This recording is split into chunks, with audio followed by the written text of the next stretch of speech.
Hey, hey, hey! Magandang gabi po sa ating lahat. Kahit medyo maulan at mabagyo, ipanibago na naman daw pong bagyo, pero praise God dahil tayo po ay ligtas at malusog at mag-aaral tayo muli ng salita niya. Kumusta po kayo? Ayan, this very rainy evening. Mag-comment po kayo, let us know that you're here. Magparamdam po kayo mga kapatid. Habang binabati po natin ang ating mga classmate. Yan. So magandang gabi po. Unang-una sa lahat kay Tita Leslie, ang ating earliest bird. Andito na din po si Ate She from CTJ Union, si Teacher Pete, Tita Alma, Tita Mameng, Tita Helen, si Tita Apple, all the way from Japan. Wow! Kumusta naman dyan, Apple? Andito din si Tita Mildred, Tita Christina, si Tita Mabel, and Lori Barrera. Magandang gabi po sa inyo. Sana po kayo ay ligtas. Kahit may panibago na namang bagyo.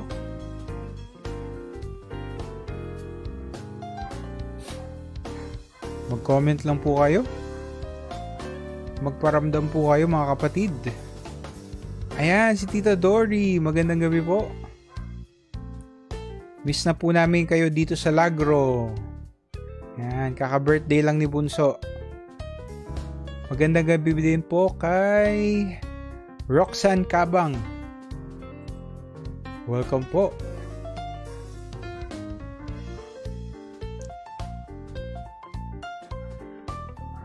And si Tita Rita. Kumusta po dyan, Tita Ritz? Maulan ba sa inyo?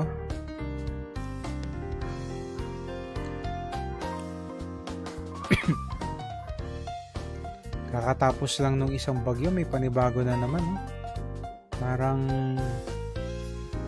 gusto talaga nila na malamig na malamig ang Pasko. Nandito din po si Bishop, si Mother, hala, si Tita Rochelle, si Tita Mar, Rose Roselada, magandang gabi po, from Pakil, Laguna. And si Tita Nati, kasama na po natin. Andito na din si Tita Rosette, and si Tita Tess. Sabi po ni Mama, God is always good and in control. Ayan. Mag-comment lang po kayo. Kumusta po kayo sa gabing ito? Ipaalam nyo po sa amin. Sabi ni Tita Mameng, wala daw ulan sa kanila pero malamig. Ako, Tamameng, magbalot tayo yung arthritis natin. Andito din po si Tita Cecil, saka si Sister Sil. Ayan, parehong Sil. Teka, napindot ko. Sabi ni Tita Rita, pabugso-bugso daw po yung ulan sa kanila. Ayan, sana po ay ligtas tayong lahat ngayong gabi.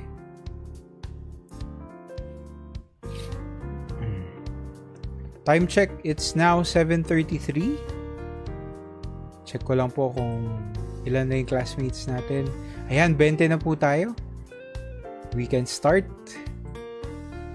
Kumusta po kayo ngayong gabi? Meron ba kayong mga prayer request na gusto nyong isama po natin sa panalangin during our midweek service?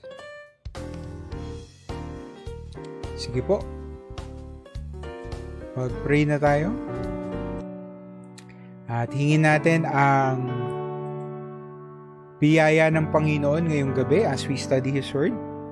Sana po ay maging okay lahat ng ating internet connection, and higit sa lahat yung mga puso po natin sa ating pag-aaral. Sige po, samahan niyo po ako. Let's pray. Panginoon, pinupuri ka namin. Nagpapasalamat po kami dahil sa kabila po ng bagyo, malakas na ulan at hangin, Tunay na mas malakas ka pa rin, Panginoon, mas makapangyarihan ka pa rin sa anumang unos na darating sa aming buhay. Kaya ngayong gabi, Lord, gusto po namin magpasakop sa inyo. Ano man po ang kalooban mo para sa buhay namin, nawa po yan ay matupad. Kahit na minsan, Panginoon, nagsastruggle kami, minsan, Panginoon, we struggle to find time, Lord, para sa inyo. Pero patawarin mo po kami, Lord, sa lahat ng excuses namin na yon. Tonight, we choose to spend time with you and your word. Pinipili po namin ngayong gabi na sa kabila ng mga bagyo na pinagdadaanan namin, magfo-focus po kami sa inyong salita, matututo kami at mababago kami ng iyong salita. Nawa po pagpalain mo po ang lahat ng classmate namin na nandito. I-bless mo po, Lord, yung mga nagbebiyahe pa uwi, ingatan mo po sila. At yung mga nasa bahay na po, Lord, pagpalain mo din po kaming lahat at samahan mo po kami sa pag-aaral namin ngayong gabi. Muli, Panginoon, itinataas namin sa inyo ang pinakamataas na papuri at pagsamba at pagkilala. Nawa po ikaw lang ang madakila sa kalagitnaan namin ngayong gabi. Salamat po, Panginoon, sa pangalan ni Jesus. Amen and amen and amen. Praise God. Sige po, mag-comment lang po kayo pag nandyan na kayo and let's go to our praise and worship. Hallelujah, Lord. We come to the cross. There is healing. There is freedom in the cross. Hallelujah. Thank you, Lord. There's a place where mercy reigns in every eyes. There's a place where streams of grace from deep and wide, where all the love I've ever found comes like a flood, comes flowing down. And at the cross, I surrender my life. I mean all of you, I mean all of you.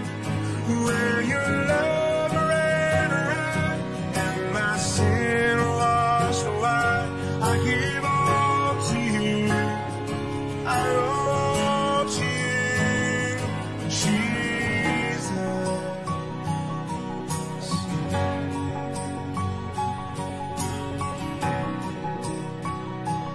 There's a place where sin and shame are powerless,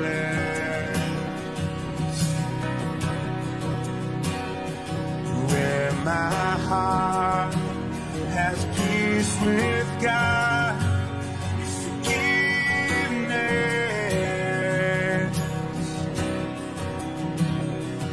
all the love I've ever found comes like a flood, comes flowing down.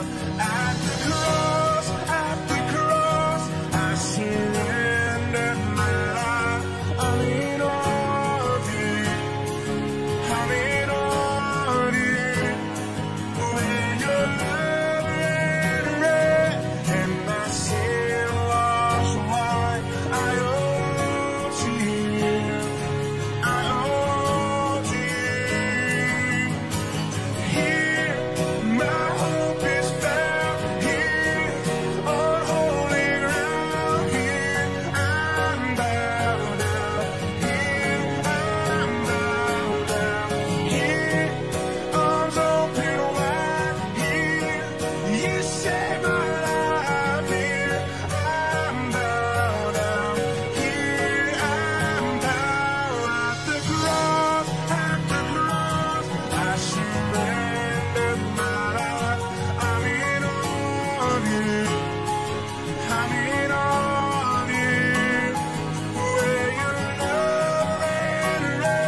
Palakpakan po natin ang Panginoon. Hallelujah! Tanging ikaw, O Diyos, ang nakapagbabago sa puso mo. Kaya ito ang awit ng pagpupuri ko sa iyo. Wala kang katulad, Panginoon, sa aking buhay. Wala nang ibang katulad mo. Wala nang iba na hihigit pa sa iyo. Ikaw ang Diyos magpakailanman, ang may likha ng lupa at kalangitan.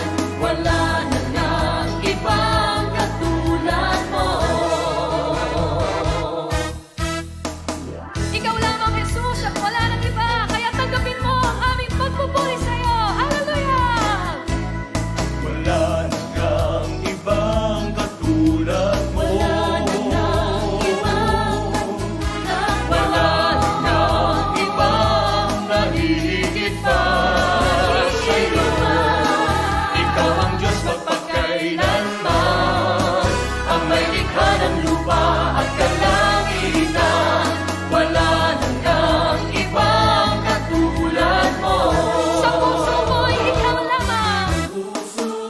Ikaw lamang ang maghari at manahan, ang siyang sumakop sa aking kalooban. magtitiwala sa'yo lamang. Tanging sa'yo lamang, O Diyos, pagkat wala nang ibang katulad mo.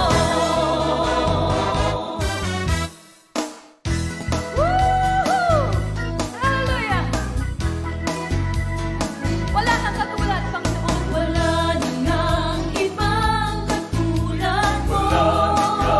Ibang katulad mo. Wala nang ibang nahihigit pa sa'yo. Ikaw ang Diyos magpakailanman, Ang may likha ng lupa at kalangitan. Wala nang ibang katulad mo. sa puso ko'y ikaw lamang. Sa puso ko'y ikaw lamang. Ang maghari at manahan, ang siyang sumakop sa aking kalooban. Magtitiwala ng lubos, tanging sa'yo lamang, O Diyos, pagkat wala nang ibang katulad mo.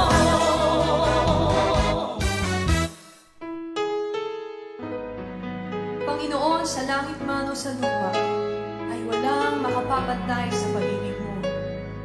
Kaya ito ang panalangin nais kong awitin para lamang sa iyo. Maghari ka, O Diyos, at manahan sa puso ko. Sa puso ko'y ikaw lamang, ang maghari at manahan, ang siyang sumako sa aking kalooban.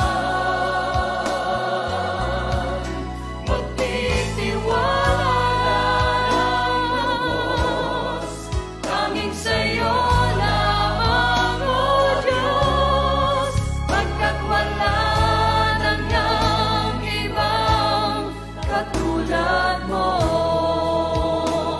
Wala na nga. Pagkat wala nang ibang katulad mo. Palakpakan po natin ang Panginoon ng malakas na malakas na malakas. Praise God! Good evening po muli sa ating mga classmates and welcome to our midweek service for October 30. Medyo nalilito ako. Grabe no, magno-November na po. In a few days ay second to the last month na po ng taon. At magpapasko na naman. And then New Year na. Ang bilis-bilis ng panahon. Pero praise God. Ayan. Kahit po anong pinagdadaanan natin ay matapat pa rin ang Panginoon. So, ito na po yung part 2 ng pag-aaral natin ng unang part. Kasi, kung maalala po ninyo, di ba, maraming beses na nilitis ang Panginoon. Actually, 6 times po siyang nilitis. Yung una was in front of Annas, the former high priest. Pero sabi nga po natin last week, siya talaga yung puppet master behind the scenes. So you have Annas, and then the second trial was in front of Caiaphas, yung current high priest, and the Sanhedrin, yung council. And then yung pangatlo pong trial was done during the day. Ito po yung trial na public, basically. And mamaya, dadaanan natin yan kasi sa pinag-aralan po natin last week, marami po mga illegal na nangyari talaga sa paglilitis nila kay Jesus. So after all of those religious trials in front of the priests, si Jesus naman po ay pinasa nila sa mga Romans. Kasi kung maalala po ninyo, hindi po pwedeng magsintensya ng kamatayan ang mga Hudyo. Kinuha mula sa kanila ng mga Romans yung judiciary power na yun and authority.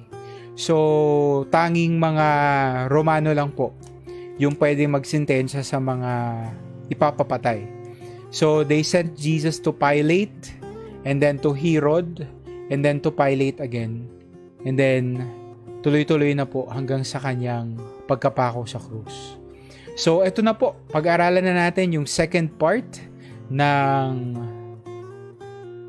religious trials ni Jesus.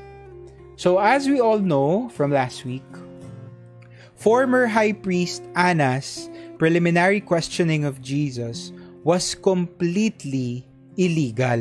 Ayan, lagay nyo nga po sa comments, illegal. Sige nga po, i-type nyo po sa comments, illegal.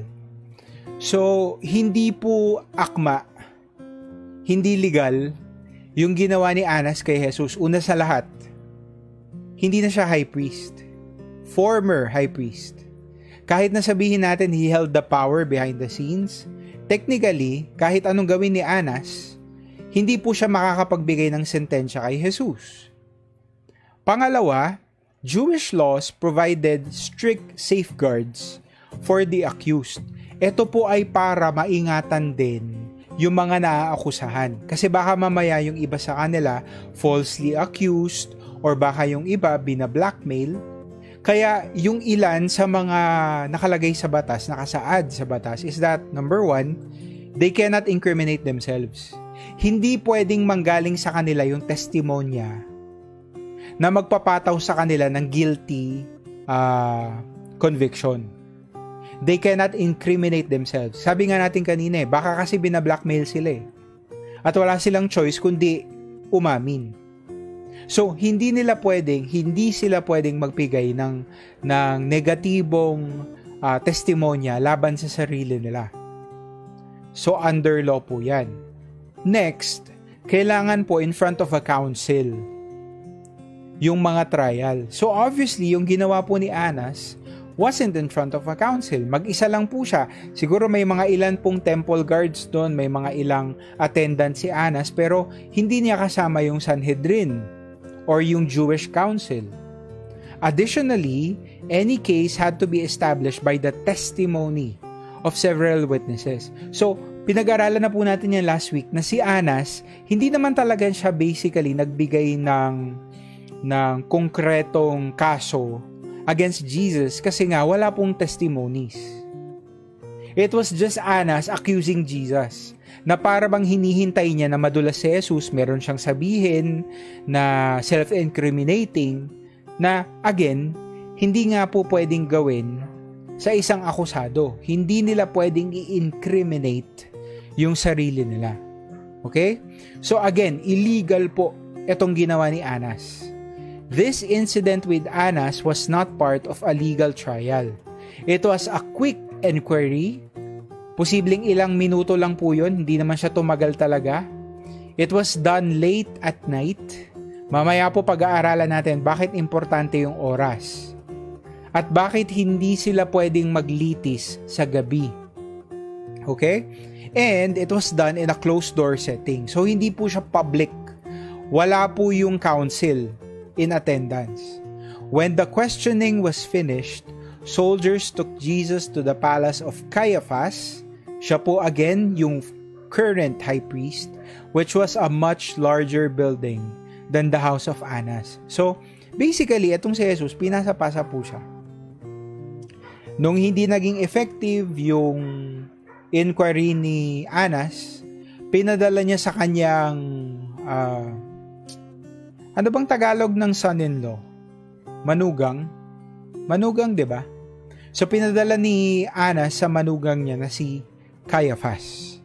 At eto na po, eto yung second part ng trials ni Jesus sa mga religious leaders. He appeared before Caiaphas and the Sanhedrin. Okay? So ito po, tatlo po yung text natin ngayong gabi. Number 1, we have Matthew 26, Mark 14, and then Luke 22. Tatalon-talon po tayo doon. Susubukan nyo po na sabayan ako sa inyong mga Bible. Let's go to Matthew 26, verse 57. Sabi po dyan, those who had arrested Jesus took him to Caiaphas the high priest. Dinala daw po siya sa current high priest, where the teachers of the law and the elders had assembled. The teachers of the law and the elders had assembled. Caiaphas was the current high priest after his father-in-law Annas retired. Caiaphas had gathered a group of the Sanhedrin. Lagay nyo nga po sa comments, Sanhedrin. Yan, type it in the comments. Sanhedrin. Sila po yung Jewish council that was made up of a lot of elders, religious leaders. So, nandyan po yung mga Pharisee, nandyan yung mga Sadducees, among other religious groups. Pero basically, ito pong mga Sanhedrin ay noon pa po in-establish sa bayan ng Israel.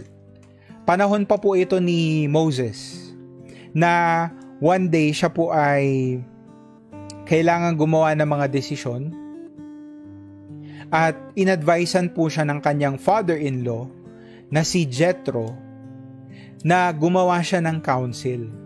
So basically, yung ginawa ni Moses na council at that time would become the precursor of the Sanhedrin in the future.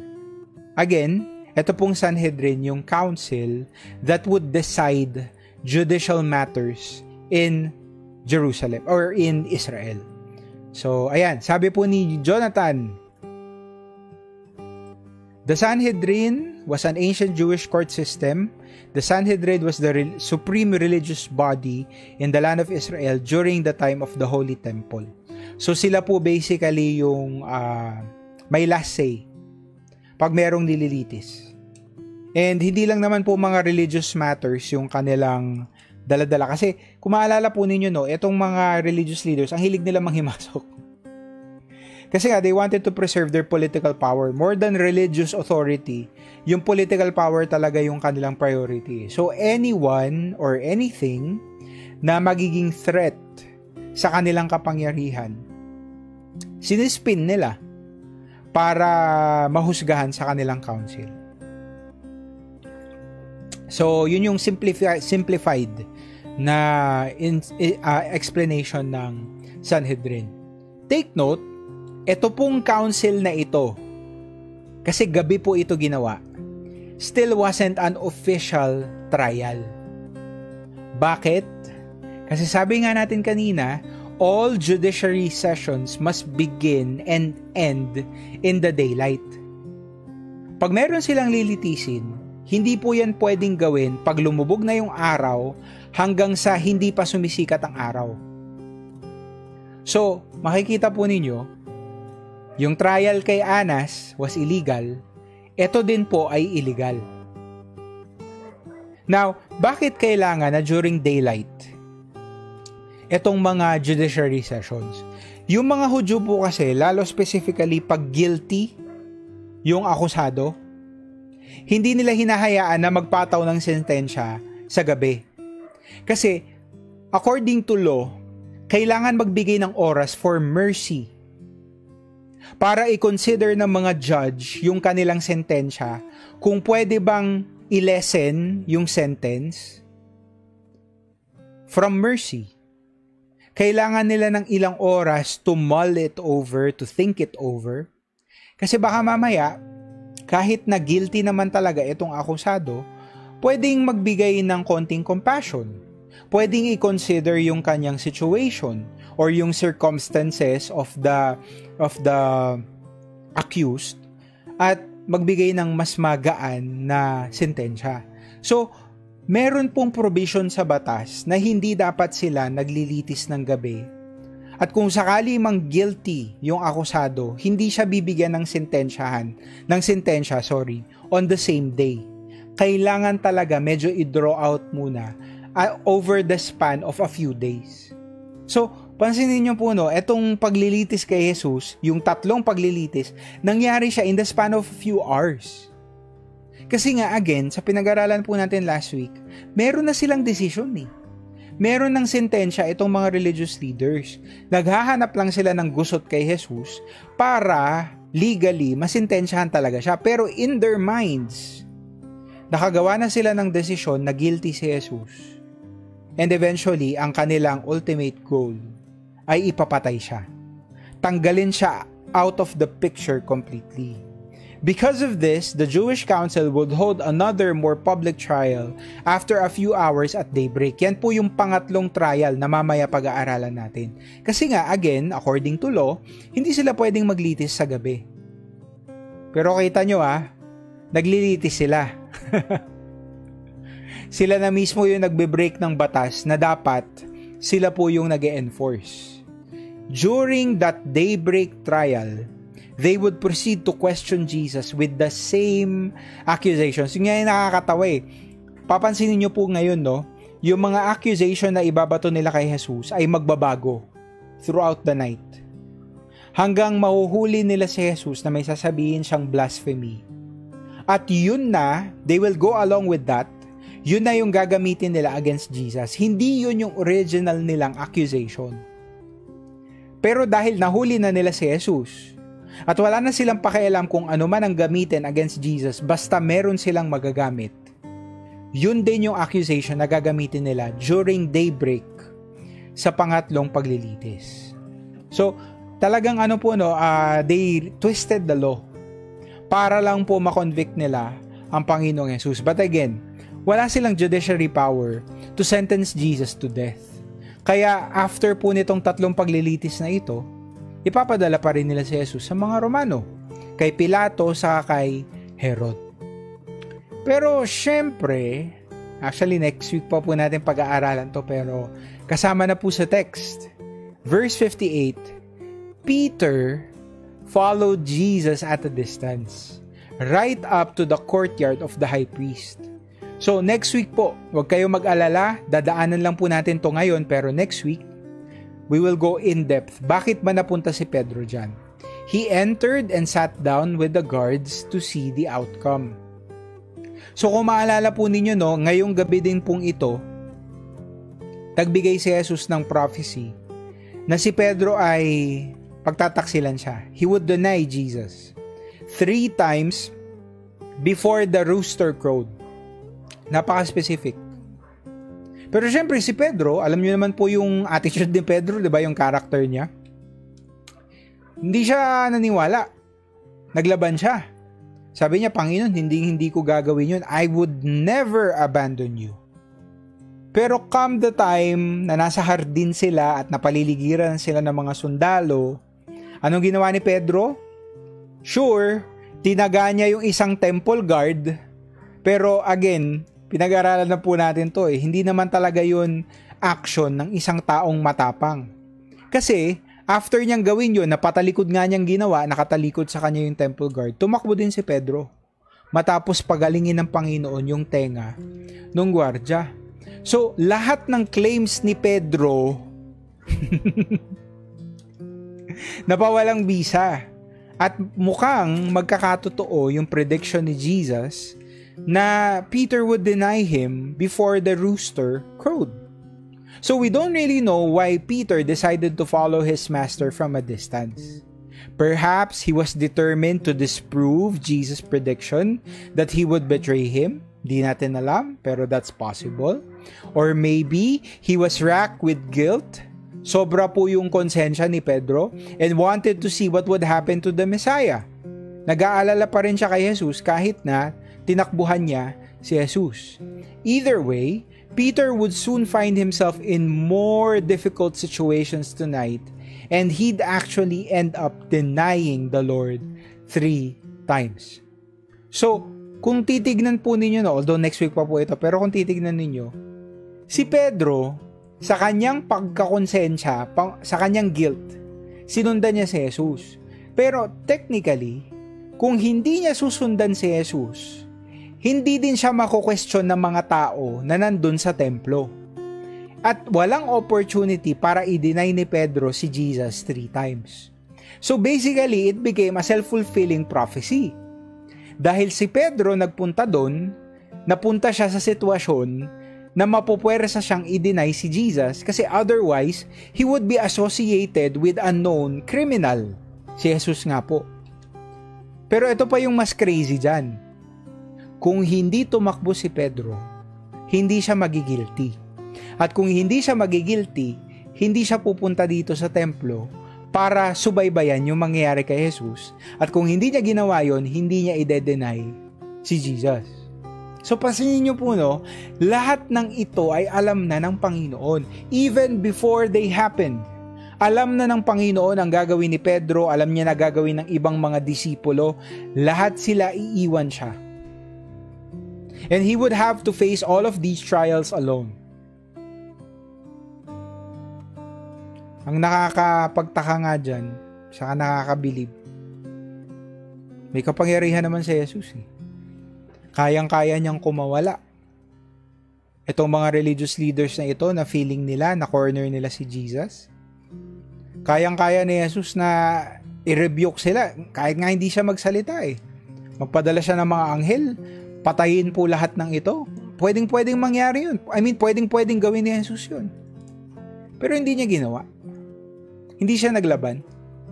Kasi yan ang kailangang mangyari sa tagapagligtas.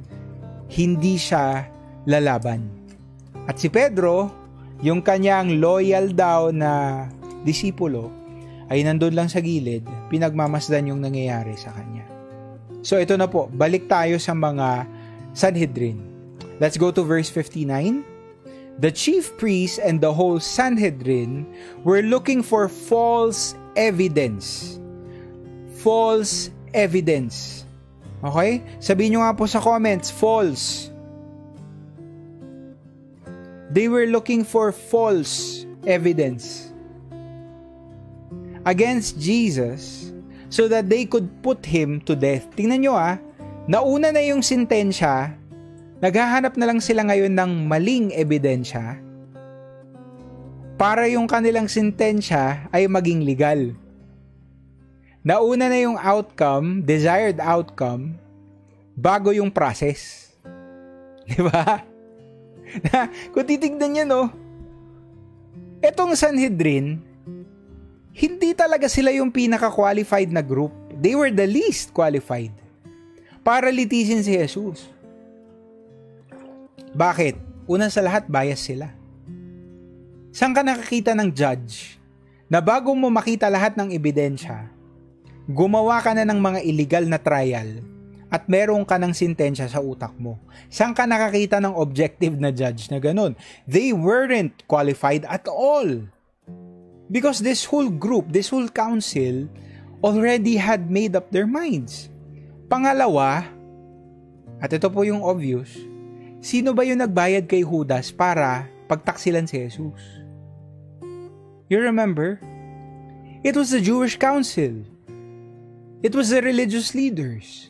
Sila yung grupo na given naman siguro, si Judas yung lumapit sa kanila. Kay Judas nanggaling yung idea. Pero naghahanap na sila, itong mga religious leaders, ng entry point nila para mahanap nila si Jesus alone.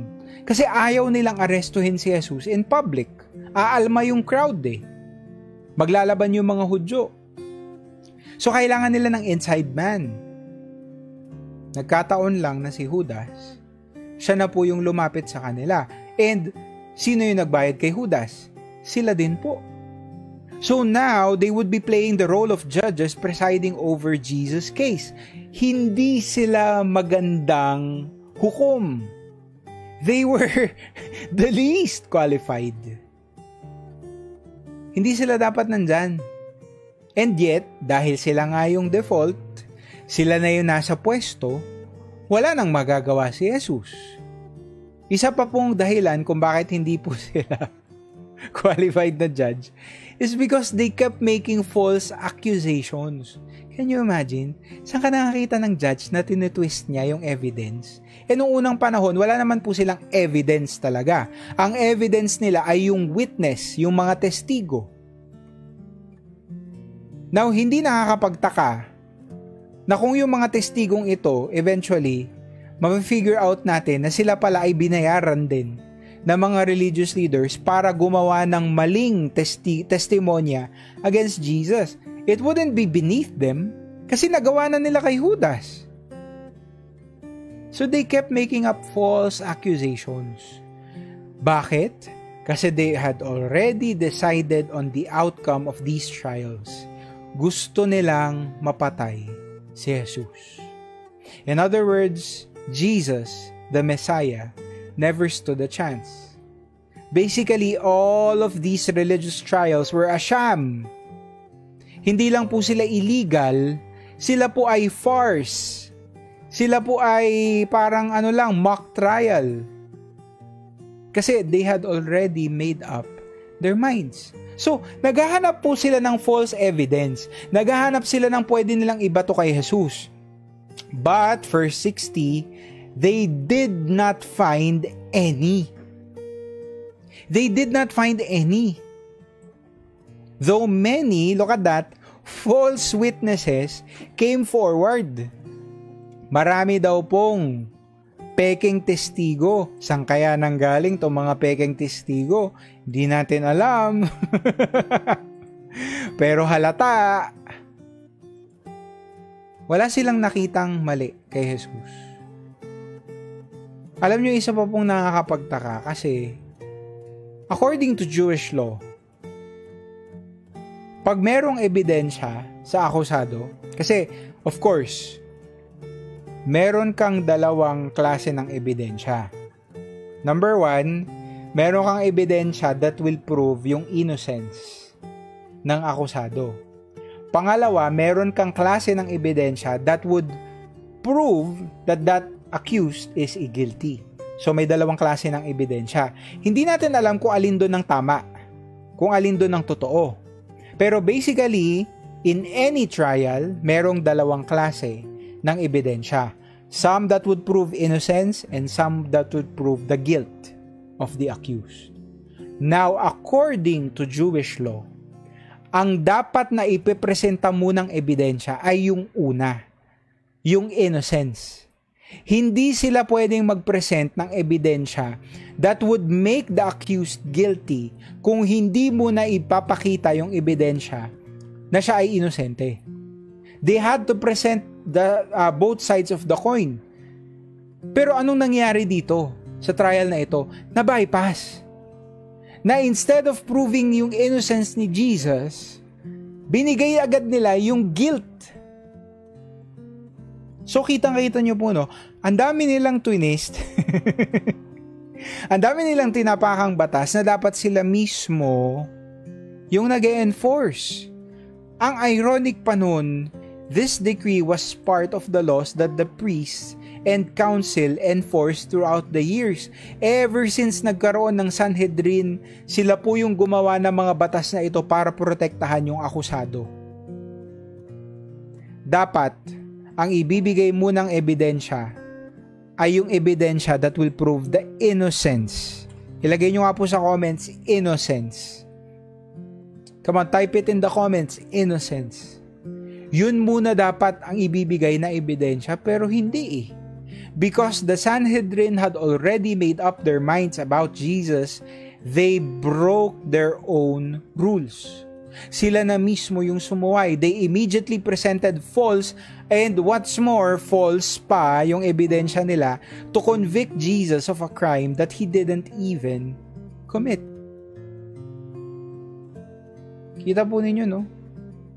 At sabi nga po dun sa verse natin kanina, many false witnesses came forward and it wouldn't be impossible that these law enforcers were also the ones who gathered up that many false witnesses against Jesus.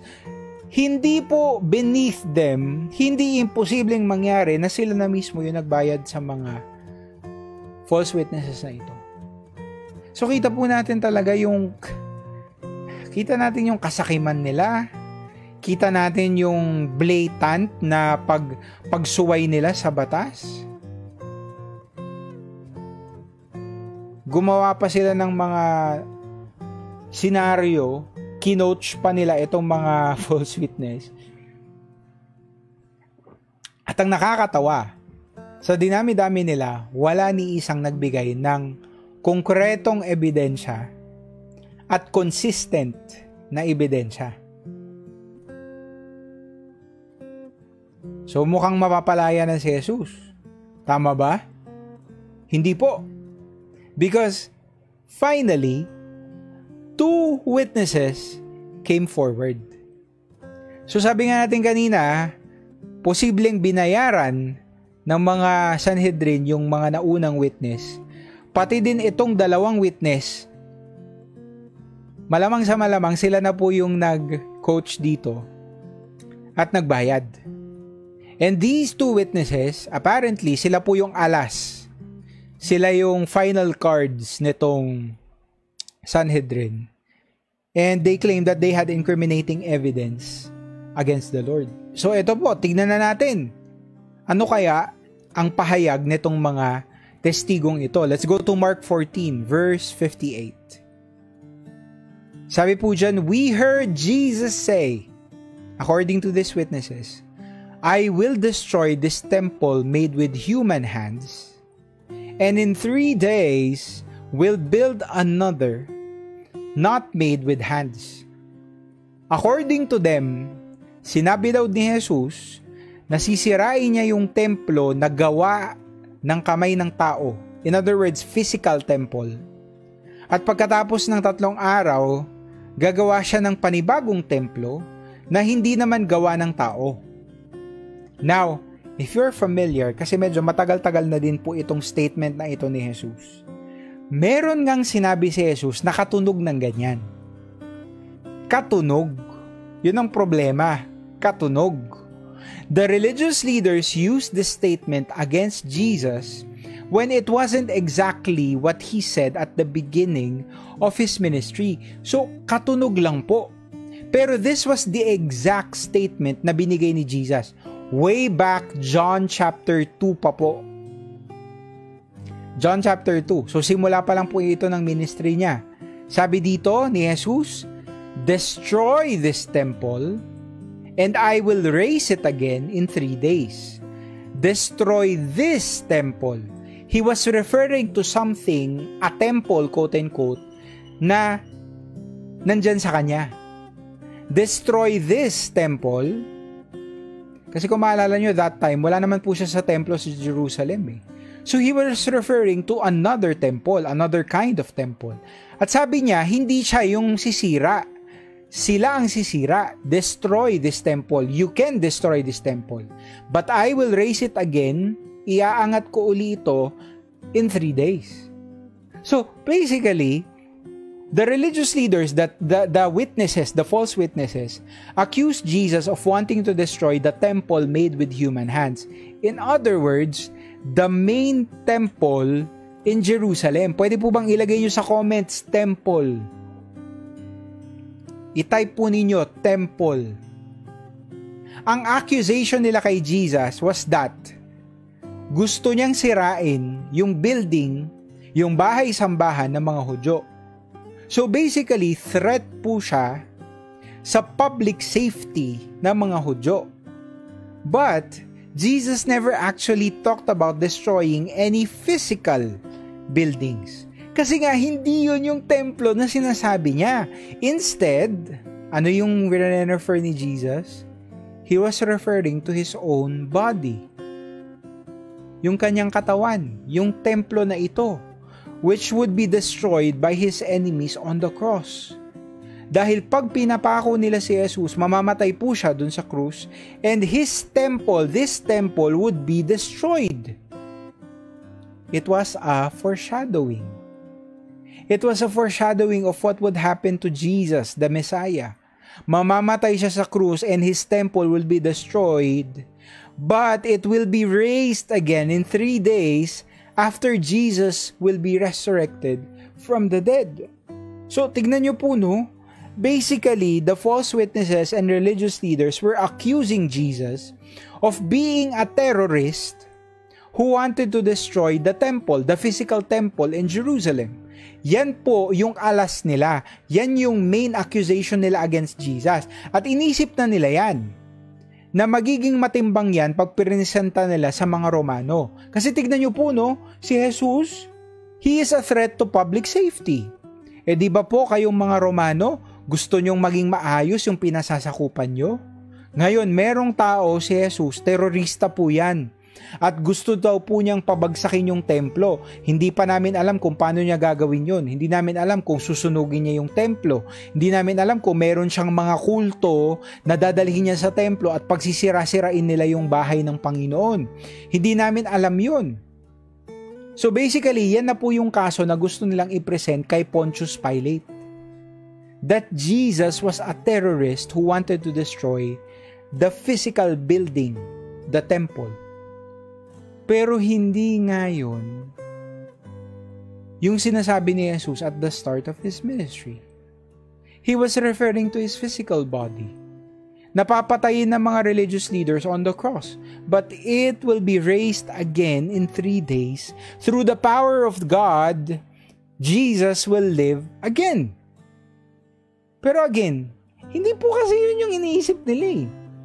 At dinagdagan pa nila yung statement ni Jesus to clarify na yung templo daw pong sinasabi niya ay hindi kahit anong templo, kundi yung templong ginawa ng kamay ng tao, which is, for all intents and purposes, the physical building, the temple in Jerusalem.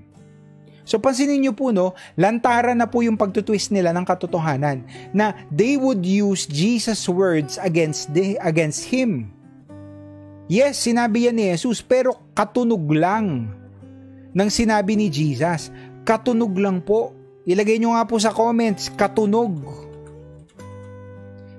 Lagay nyo po sa comments, katunog. Hindi talaga yan yung sinabi ni Jesus, pero they twisted it. Now, ano pong nangyari? May 2 testigo, and according to Jewish law, kailangan ng at least 2 witnesses para merong maakusahan. Sapat na po ba itong alas nila para maakusahan si Jesus at mapatawan po siya ng sentensya? Look at verse 59. Yet even then, meron ng 2 kinoach, even then, their testimony did not agree. Their testimony did not agree. As expected, the false witnesses couldn't put together a good case.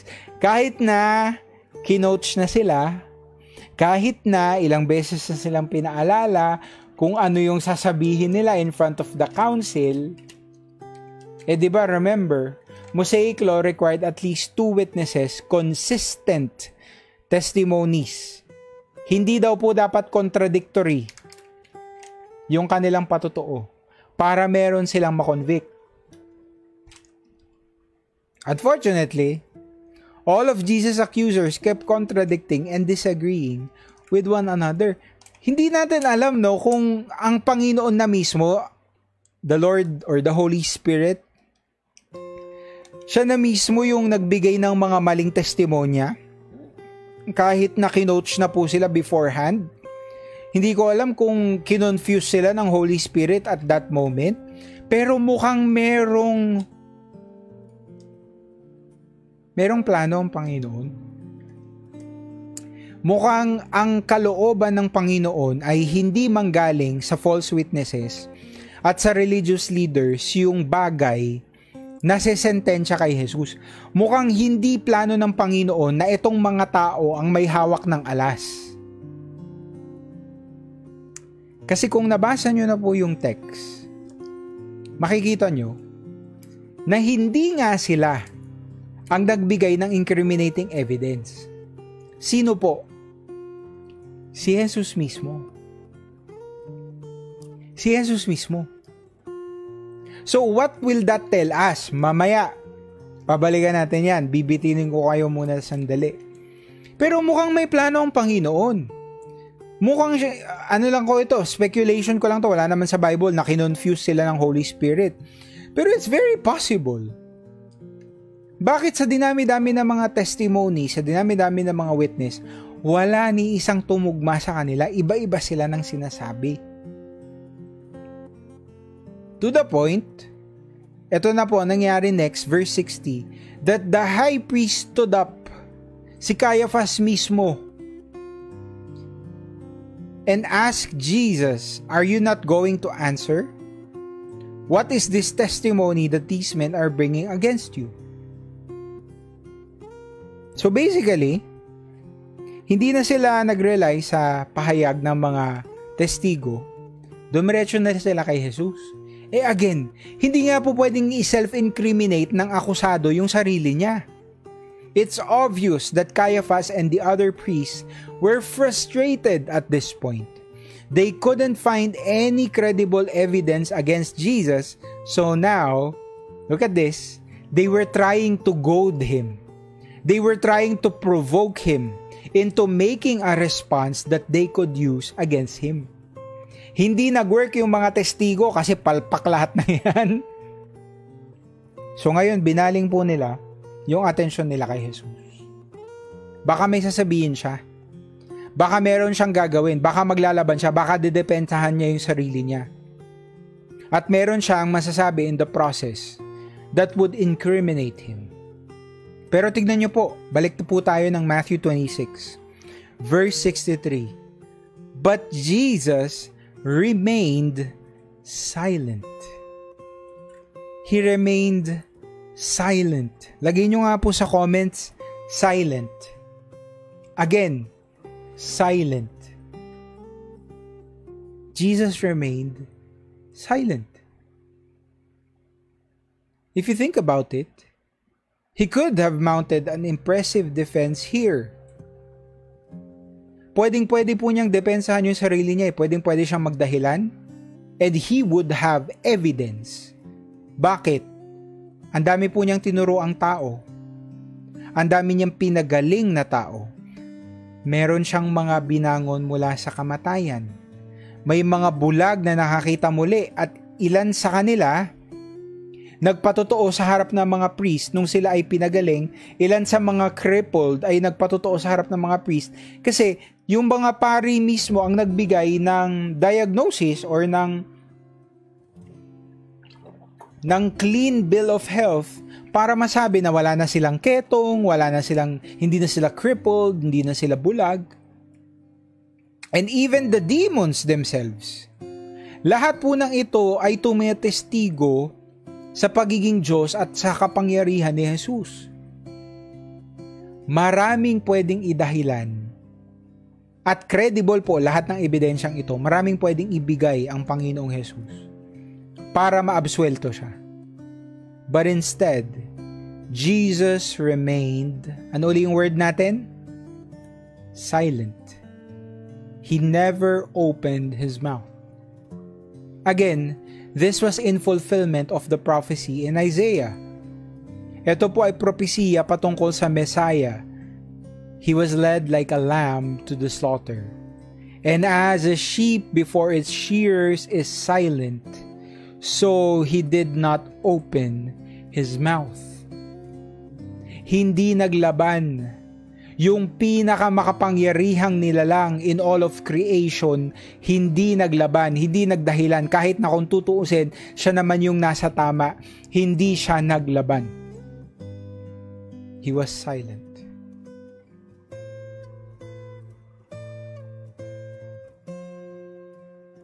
Alam niyo po, pag tinitingnan natin itong paglilitis kay Jesus, and even the hours papunta sa krus, di po talaga siya naglaban.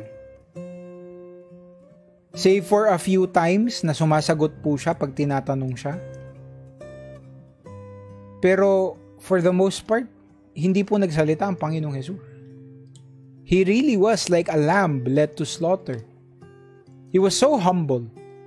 He was so meek and gentle na he had all the power in the world. Pwede niyang sabihin sa kanila, hinuhusgahan niyo ako? Kayo? Wala nga kayong authority. Wala kayong karapatan, wala kayong kapangyarihan. Pwedeng sabihin niyo ng Panginoon and He would be right. He would be innocent. Pero ayaw niyang buksan yung bibig niya until mamaya pag-uusapan natin na meron siyang sasabihin that would incriminate himself. Siya na mismo yung gagawa ng case laban sa sarili niya. Pero itong mga judge na ito, itong mga corrupt judge na ito, wala silang nakuha mula kay Jesus. Hindi nila siya na-provoke. Verse 63, the high priest said to him, I charge you under oath by the living God. Aba, in-include na po yung Ama. Tell us if you are the Messiah, the Son of God. Tignan niyo po nagbago ngayon ng tactic si Caiaphas. Hindi nag-work yung mga testigo. Ngayon, he explored another angle. Because this illegal trial was going badly, Caiaphas strongly confronted Jesus and charged him with an accusation that he probably won't deny. Hindi i-deny ng Panginoon itong questioning na ito. Bakit? Kasi nasabi niya na ito dati. Was he truly the Messiah, the Son of God? Ilagay nyo nga po sa comments, Messiah. Can you type it in the comments? Messiah. If you remember, hindi naman po sa simula ng ministry ni Jesus, no, but more importantly in the latter part, especially during his Passion Week. Jesus made several claims about his divine identity during his past confrontations with the Jewish leaders. Ilang beses po niyang sinabi na siya yung tagapagligtas or siya yung anak ng Diyos. This was one of the most controversial statements that Jesus ever made during his ministry. So, hindi po nag-stick yung mga previous allegations nila against Jesus, hindi nag-stick yung pahayag ng mga testigo kasi parang na-confuse silang lahat. They would contradict each other. Kaya anong ginawa ni Caiaphas? Sinubukan niyang i-provoke si Jesus. Sinubukan niyang i-bully si Jesus into responding. Kasi alam niya na meron ng history si Jesus of claiming that He was the Messiah. Ngayon tanong po natin, sasagot kaya si Jesus? Verse 64, you have said so. In other words, yes, I am. Pero meron siyang dinagdag. Although very predictable yung sagot niya at alam ni Caiaphas, mukhang naging mautak na tong si Caiaphas, no? Kasi nakita niyang hindi nag-work yung kanilang tactics with the witnesses. He changed gears at pinersonal niya si Jesus. Nagtanong siya ng tanong na alam niya kahit kailan hindi i-deny ni Jesus. And predictably, kinonfirm nga ni Jesus na siya ang tagapagligtas. Siya ang anak ng Diyos. Pero meron siyang dinagdag. But I say to all of you, meron siyang bawi.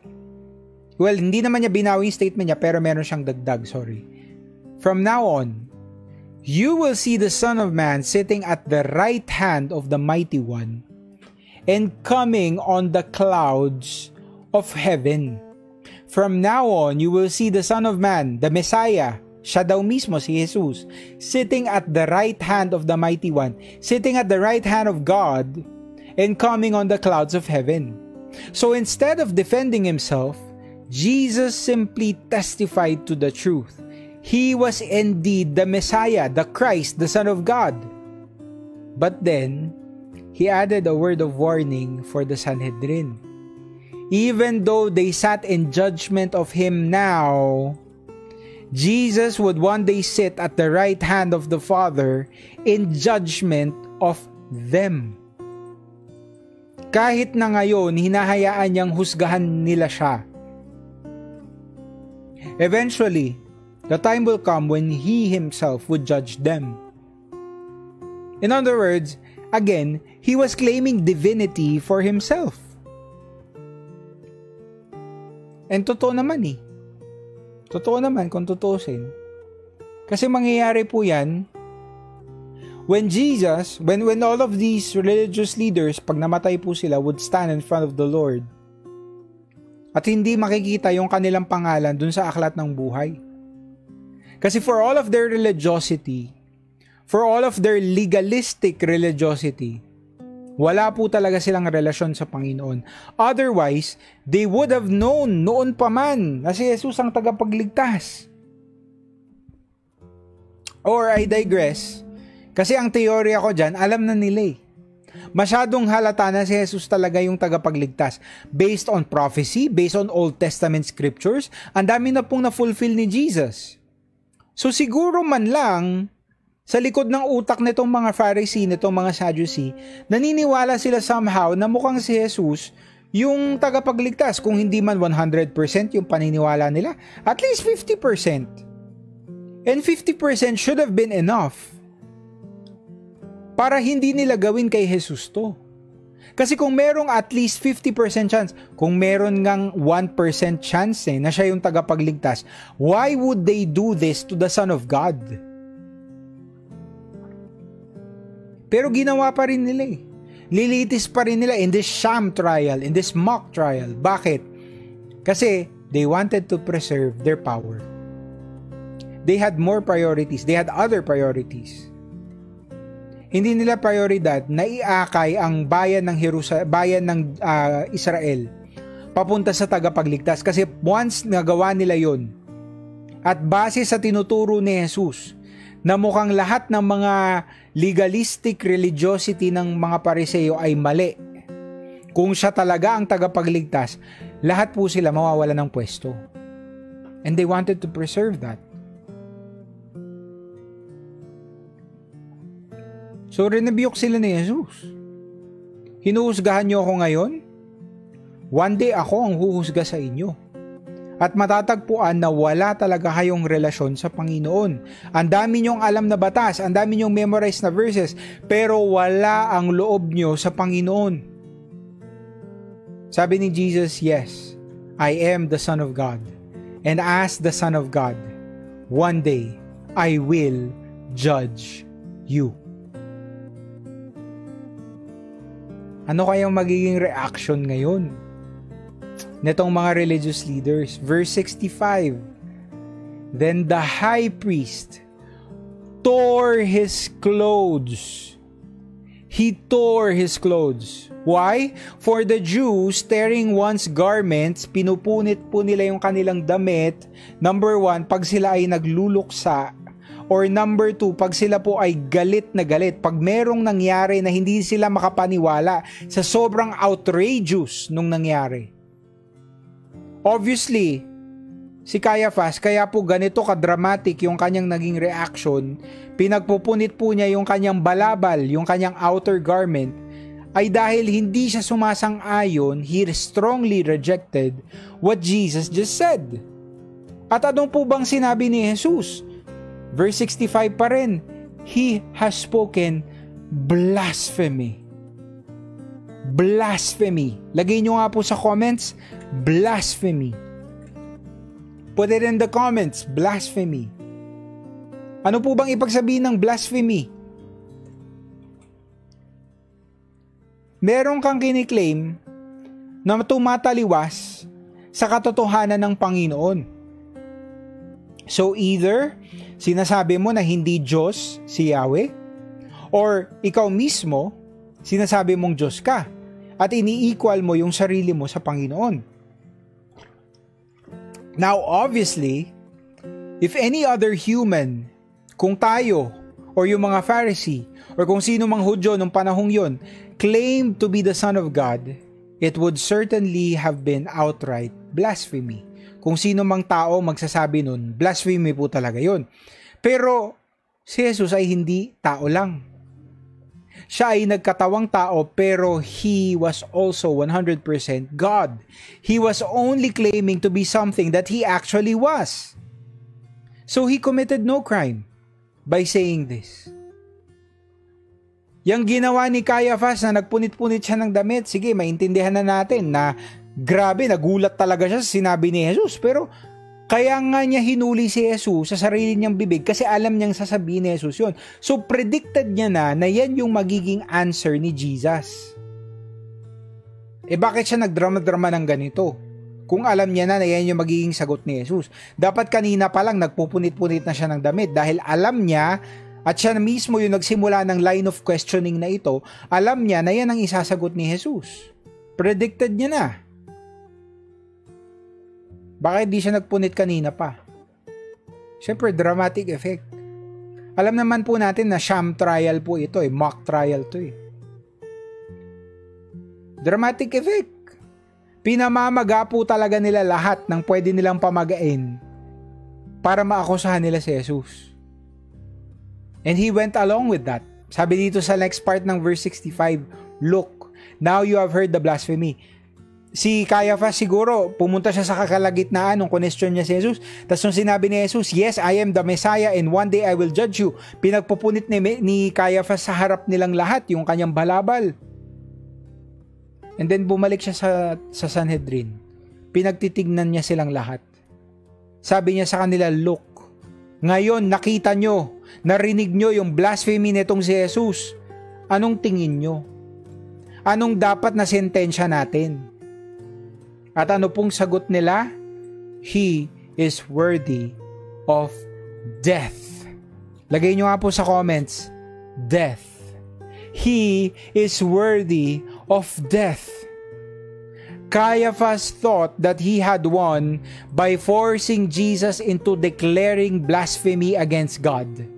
Akala niya nagwagi na siya, nahuli niya na si Jesus. But by condemning Jesus to death, the religious leaders were actually helping him accomplish his mission. Bakit? Bakit nila tinutulungan si Jesus? Bakit unknowingly,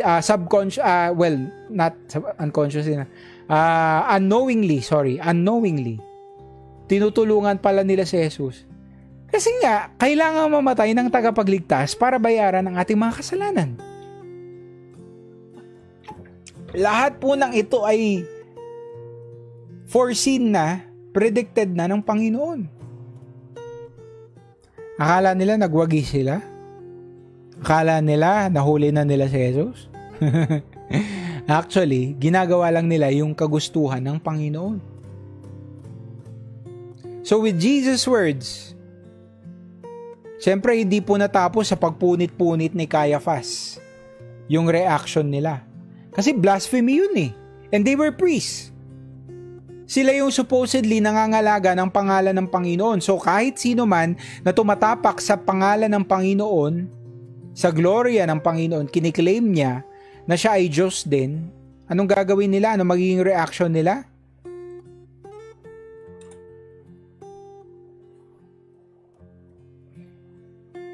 It would be an extreme reaction. Sabi po dito sa verse 67, "Then they spit in his face and struck him with their fists. Others slapped him and said, 'Prophesy to us, Messiah. Who hit you?'" They spit, number 1, in his face. Dinuroan nila. They struck him. Binugbog nila. Others slapped him. Sinampal nila. And then malamang sa malamang, blindfold po nila yan. Kasi sabi nila kay Jesus, "Hulaan mo, sabihin mo. 'Di ba may kapangyarihan ka? Sinong nanakit sa'yo? Who hit you?" Throughout these religious trials, the Jewish leaders had committed one illegal act after another.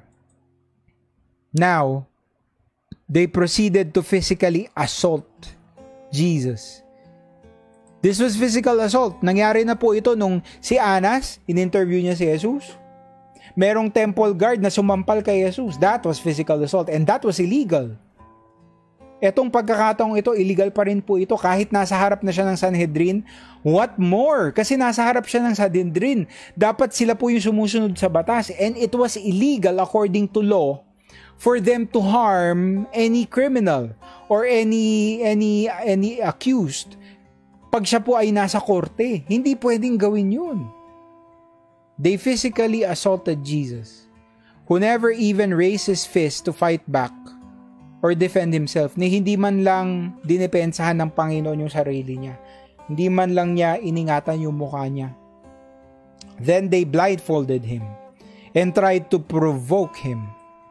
If he really had supernatural power and knowledge, then who among them hit him?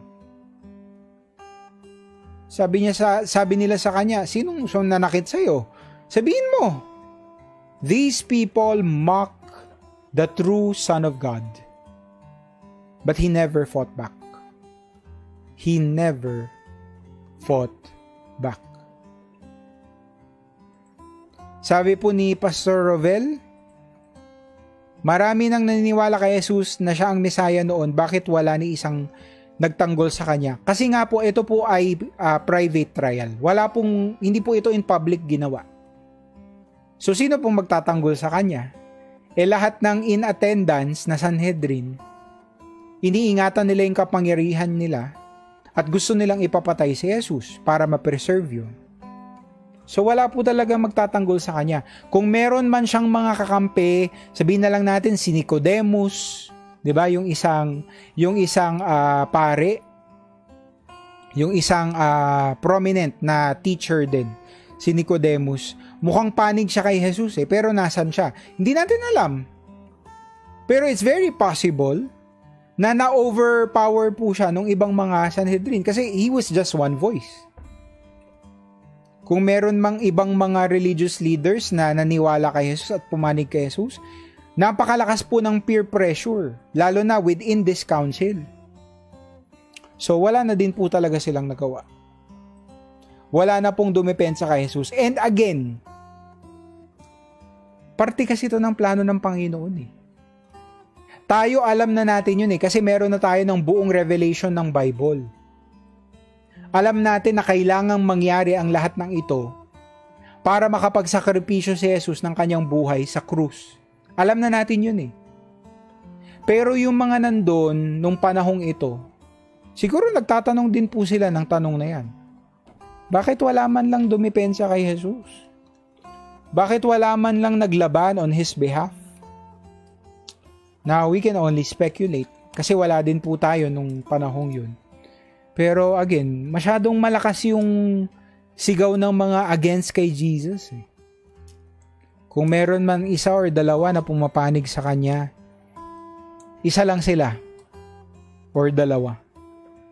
Okay? So ito na po. Tapusin na natin yung pag-aaral natin with the third council. Tanong ni Bishop, where was Peter who promised not to abandon the Lord? Next week pa po yan. Next week po natin pag-aaralan yan. Kaya chill lang po kayo. Okay. So let's go to Luke 22. Ito na po yung last passages natin. Verse 66. At daybreak, the council of the elders of the people, both the chief priests and the teachers of the law, met together, and Jesus was led before him. So, maalala po ninyo, no? Up to this point, Jesus had faced, two illegal trials in front of Annas, yun yung una, and then number 2 in front of Caiaphas and the Sanhedrin. Then after that, he was accused of blasphemy and beaten up and mocked by those in the temple. Pero dahil nga po illegal lahat ng yun, ginawa sila sa gabi. Kailangan ng official session during the day. Ayan, lagay nyo nga po sa comments, day. At plus points po sa inyo kung makita nyo yung emoji na araw. Ilagay nyo sa comments. Pwede pong ilagay nyo day. So as soon as it was day, the Sanhedrin and other religious leaders gathered again, this time in an official session to sentence Jesus. Kasi nga, walang kwenta, walang bigat yung mga naging trial kanina. At tignan nyo po, ano yung kanilang sinabi during this official session. Verse 67, pababa. If you are the Messiah, they said, tell us. Pansinin nyo po, no? Wala na yung former accusation nila. Nasabi daw ni Jesus, He would destroy the temple. Wala na po yun. Kasi ito yung nag-work.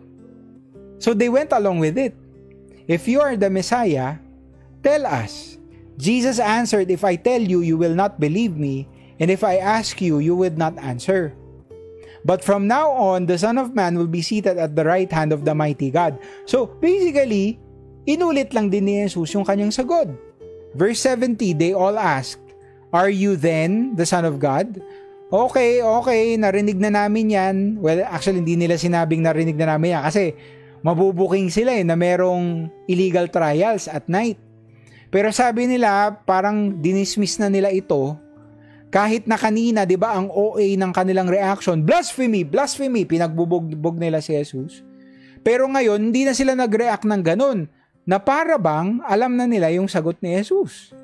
So, tinanong nila uli to confirm, are you then the Son of God? And Jesus replied, you say that I am. In other words, yes, I am. They already asked these questions the night before, but they wanted Jesus himself to declare in public. Si Jesus mismo ang magsabi that he was the Messiah. Again, all of this was just a formality since they had already passed judgment on him during the illegal trials. And just like last night, and just as they predicted, Jesus confirmed His identity as the Son of God. Kung tutuusin, no, pwede namang baguhin ni Jesus yung kanyang earlier statement para hindi siya ma-charge with blasphemy. Pwede siyang magbago kasi yung council nung gabi, iba yung sinabi niya. Ngayong umaga, pwedeng iba yung sabihin niya para lang madawit siya. Tama po ba yung word ko, madawit? Ma-save? Ano pong Tagalog nun? Yung ma-save po siya? Mapawalang bisa yung accusation? Ano pong Tagalog nun? Well, anyway, but Jesus didn't need to lie about His divine identity. Again, this all made a way for Him to give the ultimate sacrifice on the cross. Kung hindi po siya magsasabi nito at hindi siya maakusahan ng blasphemy, hindi nila siya masasentensyahan to death on the cross, to die on the cross. Hindi mangyayari yung kanyang mission. So with that, verse 71, they said, why do we need any more testimony? Bakit kailangan pa natin? Ayan, absuelto. Bakit pa kailangan pa natin ng testigo? We have heard it from His own lips. Ulitin ko yung sinabi nila. Hindi ko lang kung na-miss nyo. Sabi nila, bakit kailangan pa natin ng testigo? Bakit kailangan pa natin ng testigo? Siya na mismo yung nagsabi. Now, bakit ko to in-emphasize? Naalala nyo po yung ilang mga nilabag nilang batas? Una, bawal mag-self-incriminate ng akusado. At yun basically ang nangyari kay Jesus. And yet, tinanggap nila na legit na testimonya yun kahit na self-incriminatory siya. Pangalawa, kailangan ng testigo. Bakit ngayon satisfied na sila sa sinabi ni Jesus at hindi na daw kailangan ng testigo? Di ba? Sa kadulu-duluhan, nilalabag nila yung sarili nilang batas. Take note how many Take note how the council presented many false witnesses during the illegal trials, but were still unable to convict Jesus of anything, since their testimonies were widely inconsistent. Now, during this daytime trial, they offered no more witnesses. Bakit? Kasi Jesus already provided the evidence that they needed. In a way, look at this. Jesus was the one who sentenced himself to death. In a way, Jesus was the one who sentenced himself to death. Kuya, paano mo nasabi yan? Kailan gugustuhin ni Jesus na mamatay siya? Totoo ba yan? Na si Jesus mismo yung nagpataw ng sentensya sa sarili niya? I believe so. Kaya lahat po ng nangyari sa gabi ay nangyari. Kaya parang na-confuse yung mga testigo. Kasi ang plano ng Panginoon, hindi si Jesus masasentensyahan gamit yung mga testigo. Ano pong plano ng Diyos? Masasentensyahan si Jesus gamit yung sarili niyang bibig. Why? Because this reminds us that the Messiah gave up His life willingly. The Messiah gave up His life willingly of His own accord. Lagay nyo nga po sa comments, willingly. Can you put that in the comments? Willingly. Jesus wasn't a helpless victim who had no choice in His death. Hindi po siya totoong walang kapangyarihan or walang choice. Jesus was a mighty God who chose to appear as a humble man. He bore unimaginable pain, shame, and ultimately died for humanity. At bakit po nangyari ang lahat ng to? Kasi parte yan ng plano ng Panginoon. His enemies thought that they had him cornered. Akala nila nahuli na nila si Jesus, when in reality, they were all playing their part in the Lord's bigger plan. From the beginning and until the very end, God is in control. Sipin niyo po, no?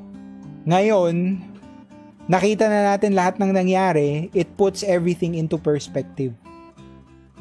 Nandun si Jesus, nakatali siya sa harap nitong mga tao na ang dami nilang binabato sa kanyang paratang, na kahit sila mismo hindi consistent yung kanilang sinasabi.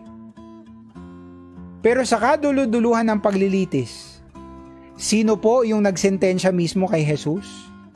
Siya. It was His own words that sentenced Him to death. It was Jesus' own words. Gamit yung sarili niyang salita na sinabi ng mga Pharisees, sinabi ng mga Sadducees, blasphemy. At yun ang naging kaso nila against Jesus. It was Jesus Himself who put Him there. Bakit? Para ipaalala sa atin na sa kabila ng lahat ng ito, sa kabila ng mga tao mukhang sila ay may kapangyarihan, sa kabila ng sitwasyon ni Jesus na nakatali siya at parang wala siyang kapangyarihan, God was still in control. Amen? Lagay nyo nga po sa comments, God is in control. God is in control. Merong mga sitwasyon sa buhay natin na iniisip natin, iniwan na tayo ng Panginoon or walang kapangyarihan ng Diyos kasi parang hindi naman siya kumikilos. Parang hindi naman nasusolusyonan yung pinagdadaanan natin. Pero katulad ng nangyari kay Jesus, mukhang in control ang ibang tao, pero kapatid, God is in control. May dumaan na bagyo at parang in control yung weather. Kasi kahit gusto natin na mawala na yung bagyo, yung hangin, yung malakas na ulan, parang lalo pa silang lumalakas. Pero kapatid, tandaan mo, God is in control. Merong mga tao na umaakusa sa atin. Merong mga tao na ginigipit tayo, pinopersecute tayo. At natatakot tayo kasi parang sila yung may kapangyarihan. Sila yung gumagawa ng akusasyon at mukhang naniniwala yung ibang tao sa kanila. Pero kapatid, God is in control. Amen? Kahit anong pagdaanan natin, God is in control. And we should remember that. Hindi po tayo walang kapangyarihan, hindi tayo mahina dahil katulad ng anak ng Diyos sa puntong ito. Yes, he was tied up. Yes, binubugbog nila siya. Yes, inaakusahan nila siya at ang dami nilang paratang. Pinaparatangan siya of blasphemy. Totoo naman yun dahil siya talaga ang totoong anak ng Diyos. Pero kalmado lang siya. Hindi siya naglalaban. Hindi siya umaalma because he knows that God is in control. Amen? And with that, we finish the trials of Jesus before the priest. Meron po ba kayong tanong bago tayo magwakas? Saktong-sakto, magna 9 o'clock na.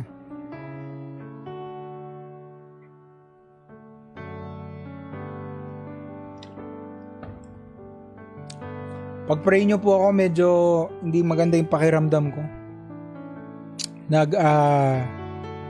Flu vaccine po kami kahapon. Pero syempre alam nyo po yung yung reaction nun minsan hindi maganda sa katawan kasi magkakasakit ka talaga para magkaroon ka ng immunity, ng antibodies. So medyo hindi po maganda pakiramdam ko eh. Medyo masakit yung katawan ko. Pero purihin ang Panginoon dahil nakapagturo pa rin tayo.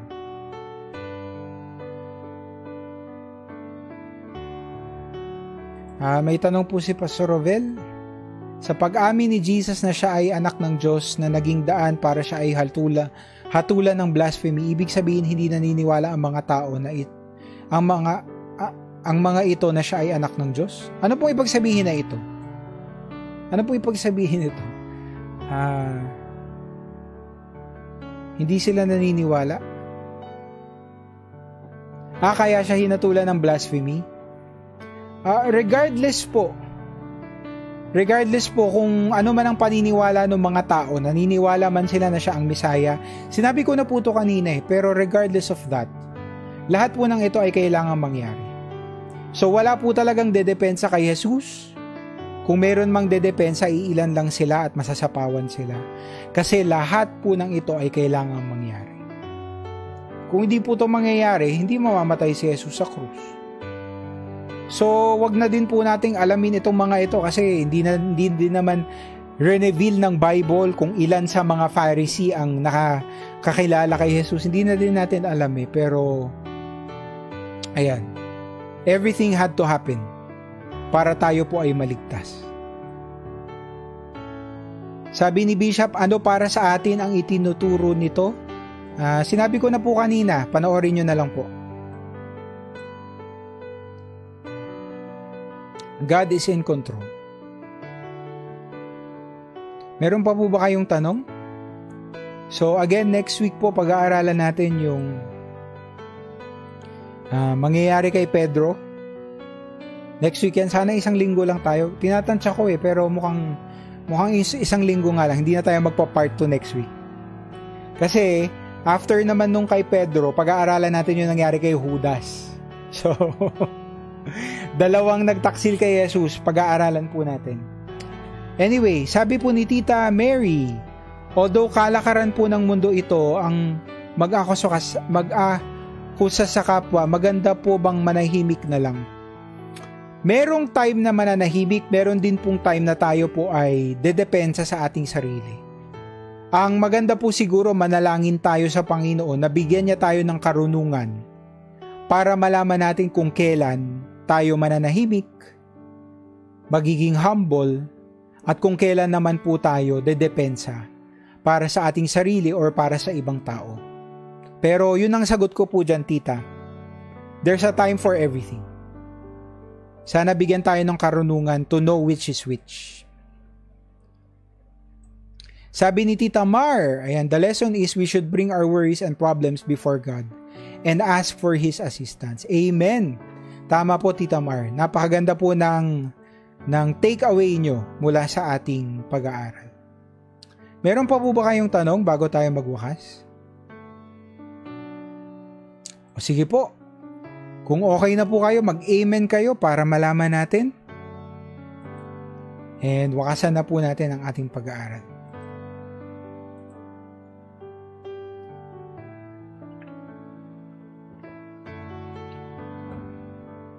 Are you good? Please type amen. Ayan, amen, amen, amen. Praise God. Salamat po. Sige po, let's pray. Panginoon, pinupuri ka namin because you are in control. Kahit ano pong pinagdadaanan namin na matinding bagyo, yan man ay bagyo sa weather, bagyo sa aming mga relasyon, sa aming pangangailangan at resources, yan man po ay emotional storm. Meron kaming pinagdadaanan, Panginoon, na napakabigat. Pero Lord, umaasa po kami sa inyo. At kami po ay lumalapit sa inyo because we believe that you are in control and you have a purpose behind all of these storms, all of these problems, Lord. Patawarin mo po kami sa mga panahon na pinangunahan ka namin, sa mga panahon na hindi kami nagtiwala sa iyo. Patawarin mo po kami, Panginoon, at turuan mo po kami na lalong manampalataya sa inyo. Palakasin mo po ang aming paniniwala na kahit anuman po ang dumaan sa amin, hindi kami bibitaw sa inyo. Salamat po sa lahat ng classmate namin na nandito. Pagpalain mo po sila, ingatan mo sila, palakasin mo po sila. Give them everything they need in your perfect time. At nawa po, Panginoon, sa susunod na pag-aaral namin, kasama ko pa rin po sila at sama-sama po kaming lalalim sa inyong salita. Muli, Panginoon, tinataas po namin ang lahat ng papuri at pagsamba at pagkilala sa inyo. Mahal na mahal ka po namin, Panginoon. Sa pangalan ni Jesus. Amen and amen and amen. Praise God! Palakpakan po natin ng Panginoon. Meron po tayong konting announcements bago magwakas. Una sa lahat, ito po ang topic natin next Wednesday. So John 18, Mark 14, and Luke 22 yung text po natin. Now, this Sunday, simula na po ng ating anniversary month. Ayan, palakpakan naman dyan. Ang ating pong theme is Reaching Forward Together. Ito po yung mga events natin throughout the coming weeks. Sa Sunday po ay Lifeline Sunday. And we request na yung mga Lifeline leaders ay magsuot po ng red. Magsuot po tayo ng red sa Sunday. Dahil pipicturean po tayo. Sa November 10 naman po ay Reach Sunday. So, i-recognize din po natin yung ating mga soul winner. Sa November 17 ay 42nd anniversary natin. So, sana po makapunta po kayo. Yan din po yung ating church picture taking. Kaya, abangan nyo na lang po yung announcement tungkol dyan. Pero please come early. Buong November po. And then on November 24, 3 o'clock po ito, meron tayong Praise Day concert. So again, hapon po yan, wala po tayong service sa umaga. Now, para po sa mga families and groups po natin, meron tayong photo shoot. November 3, November 10, December 1, and December 8 after the service. Magpa-reserve na po kayo ng slot sa lobby. Kasi kung wala po kayong slot on that particular Sunday, hindi po kayo makukunan ng picture. So kayo na po ang bahala, magsuot po kayo ng attire sa family po ninyo, and then see you sa mga dates na i-reserve po ninyo. And then last announcement po, para po sa mga kabataan, this November 9, Saturday po yan, meron tayong whole day program. 250 po ang registration fee, and this program is called No Apologies.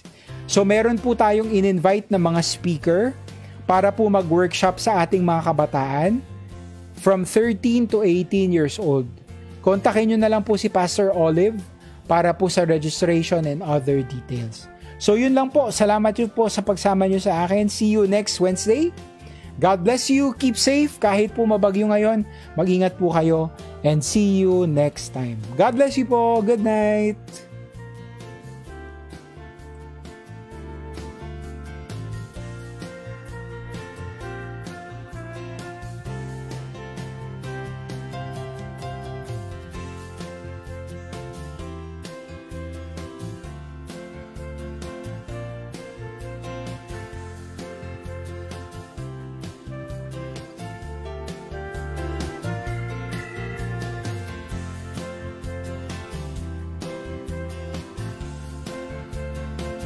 See you on Sunday. Huwag po kayo malilate.